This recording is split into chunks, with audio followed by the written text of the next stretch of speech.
কমিটির সভা শেষে স্বরাষ্ট্র উপদেষ্টা জানান, নির্বাচনে অরাজকতা হবে না। মানুষের কাছে প্রশংসিত একটি নির্বাচন করে যেতে চায় অন্তর্বর্তী সরকার।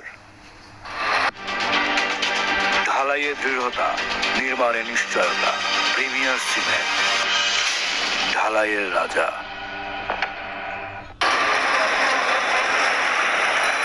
প্রধান উপদেষ্টার ঘোষণার পর থেকে জোরসোরে শুরু হয়েছে নির্বাচনী প্রস্তুতি।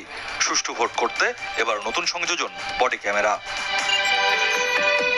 প্রধান উপদেষ্টার প্রেস উইং জানিয়েছে, অক্টোবরের মধ্যে কেনা হবে 40,000 বডি ক্যামেরা। এজন্য চীন, জার্মানি এবং থাইল্যান্ডের কোম্পানির সাথে চলছে আলোচনা। প্রতি সপ্তাহে সচিবালয় স্বরাষ্ট্র উপদেষ্টাও জানালেন বডি ক্যামেরার কথা। বলেন, এর ফলে কেন্দ্রে কি হচ্ছে সব দেখা যাবে, অনিয়ম হলে চলে আসবে সিগন্যাল।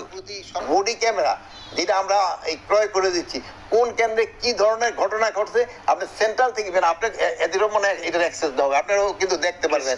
ডিস্ট্রিক্টে দেওয়া হবে, আপনাকে ডিস্ট্রিক্টে যারা প্রতিনিধি যারা এরা নিজেরও করতে পারবে। যদি কোনো কেন্দ্রে কোনো ধরনের এরকম হইতে থাকে, ওটা ইভেন সিস্টেমটা এরকম হবে, আমি হয়তো ডিটেল আপনাদের বলতে পারতেছি না, ওখান থেকে সিগন্যাল চলে আসবে, কথা হবে না।